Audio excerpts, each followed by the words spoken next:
सहायक शिक्षक तथा प्राथमिक शिक्षकों के माध्यमिक शिक्षक हेतु प्रमोशन के संबंध में आदेश जारी हो चुका है। लोक शिक्षण संचालनालय मध्य प्रदेश की ओर से समस्त संभागीय संयुक्त संचालक लोक शिक्षण मध्य प्रदेश, समस्त जिला शिक्षा अधिकारी मध्य प्रदेश को यह आदेश जारी हुआ है। इसमें एक विशेष बात कही गई है, इम्पॉर्टेंट है इसमें एक पॉइंट कि किन लोक सेवकों को इसमें उच्च पद प्रभार दिया जाएगा और किन लोक सेवकों को इसमें उच्च पद प्रभार से वंचित रखा जाएगा। यह बात इसमें स्पष्ट और क्लियर कर दी गई है। आइए इस आदेश को हम पूरा जान लेते हैं कि कैसी होगी प्रोसेस, इनकी प्रक्रिया क्या होगी। उपरोक्त विषय अंतर्गत मध्य प्रदेश शासन स्कूल शिक्षा विभाग में पदोन्नति के रिक्त पदों पर उच्च पद प्रभार की कार्यवाही प्रचलित है। सभी संवर्गों के लिए यह कार्रवाई की जा रही है। मध्य प्रदेश राज्य स्कूल शिक्षा सेवा शैक्षणिक संवर्ग सेवा शर्तें एवं भर्ती नियम 2018 के अनुसार माध्यमिक शिक्षक की नियुक्ति कर्ता अधिकारी संभागीय संयुक्त संचालक है। अतः नवीन संवर्ग में प्राथमिक शिक्षक से माध्यमिक शिक्षक के पद पर उच्च पद प्रभार की कार्यवाही संयुक्त संचालक के स्तर से ही की जाना है। पुराने संवर्ग के लिए कार्यवाही भर्ती नियम 2018 की बात की जा रही थी, तो यहाँ 1973 के अनुसार की जाती है। भर्ती नियम 1973 में उच्च पद प्रभार के संशोधन हेतु नियम सामान्य प्रशासन विभाग को भेजे गए हैं। वर्तमान में संशोधन की कार्यवाही प्रक्रियाधीन है।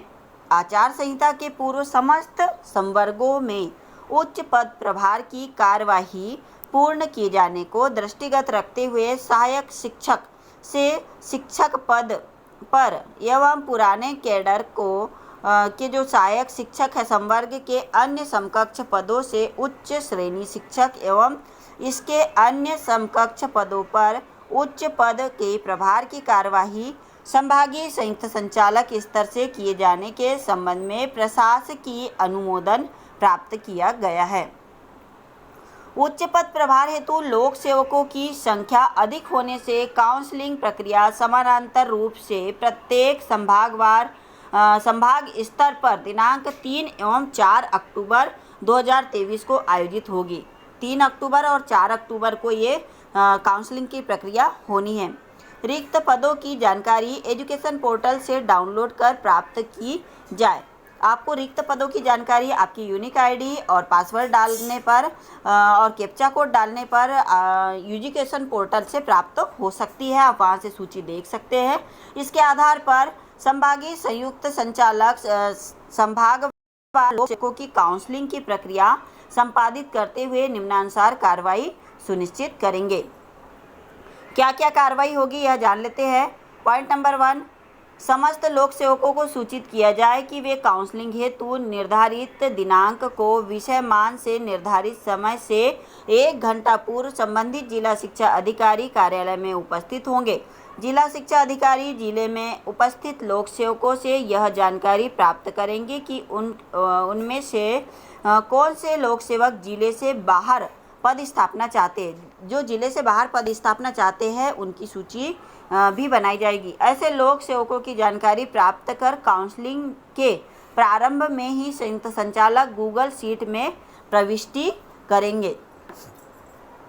पॉइंट 3 है, समस्त संयुक्त संचालक ऐसे लोक सेवकों को विषयमान से उनके वरिष्ठता क्रम में शाला आवंटित कर सकेंगे।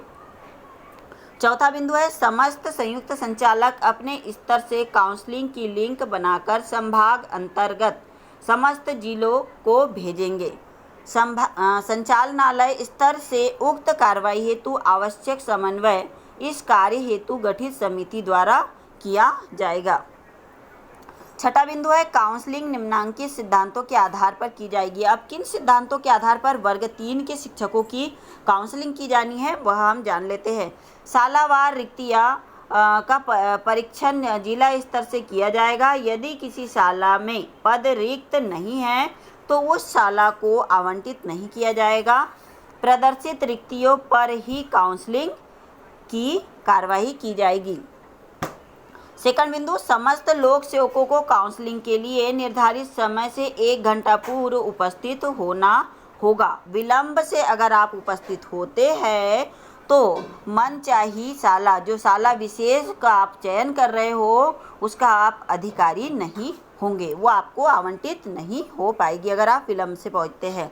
अब सीएम राइस शालाओं के लिए यहाँ पर विशेष बात कही गई है, वहाँ के शिक्षकों का क्या होगा। सीएम राइस विद्यालयों में चयनित लोक सेवकों की सीएम राइस विद्यालयों में पद रिक्त होने पर यथावत पदस्थ किया जा सकेगा। अगर सीएम राइस विद्यालयों में कहीं पद रिक्त है तो उन्हें वहाँ पर यथावत पदस्थ किया जा सकता है। अन्यथा की दृष्टि में अगर कोई अन्य सीएम राइस विद्यालय में पद रिक्त नहीं है तो वह यथावत वो वही शाला में पदस्थ रहेंगे।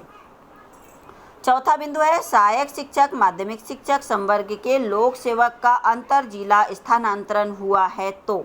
अब यहाँ पर वेरी इंपॉर्टेंट बात की गई है, किनका होना है उच्च पद प्रभार के लिए और किनका नहीं होना है, वो बात है यहाँ पर। सहायक शिक्षक प्राथमिक शिक्षक संवर्ग के लोक सेवक जिन्होंने भी अंतर जिला स्थानांतरण लिया है, जिनका हुआ है, तो नवीन जिले में जब से उनने कार्यभार ग्रहण किया है उस दिनांक से उनकी वरिष्ठता मानी जाएगी। एवं प्राथमिक शिक्षक संवर्ग के लोक सेवकों का नवीन संवर्ग में नियुक्ति के पूर्व अंतर निकाय संविलियन हुआ है तो उनकी वरिष्ठता चेक करने के बाद ही उन्हें काउंसलिंग में सहभागिता का अवसर प्राप्त होगा। लंबे समय से अनुपस्थित लोक सेवकों की जानकारी को भी चेक किया जाएगा। सभी लोक सेवकों को शैक्षणिक योग्यता यानी जिला शिक्षा अधिकारी द्वारा उनकी शैक्षणिक योग्यता चेक की जाएगी। मान्यता प्राप्त संस्थान से स्नातक उपाधि धारक जो लोक सेवक होंगे उन्हीं को काउंसलिंग में शामिल किया जाएगा। भाई यहाँ पर एक चीज़ इन्हें स्पष्ट कर दी है कि जो भी लोक सेवक जो अंतर जिला जिन्होंने दूसरे जिले से ट्रांसफ़र करके आए हैं तो अगर वो 2-3 साल पहले ट्रांसफ़र करके आए हैं तो उनकी 2-3 साल की ही वरिष्ठता मानी जाएगी। उनकी पुरानी वरिष्ठता जो है वो चली जाएगी, सीनियरिटी चली जाएगी, उनको इसका लाभ नहीं दिया जाएगा। छठा बिंदु है प्रत्येक लोक सेवक से सहमति और असहमति प्रपत्र भी प्राप्त किया जाएगा। जिला शिक्षा अधिकारी कार्यालय में प्रति हस्ताक्षर कर रिकॉर्ड में सुरक्षित रखा जाएगा।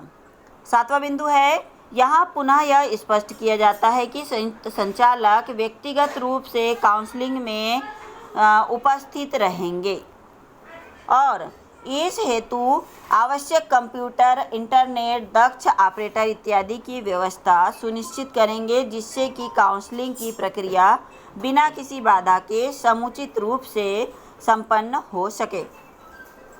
लास्ट 2 बिंदु है काउंसलिंग उपरांत उच्च पद प्रभार के पदस्थापना आदेश जारी कर कार्यालय स्तर प्रशासकीय अनुमोदन हेतु संचालनालय को प्रस्ताव उपलब्ध करावे।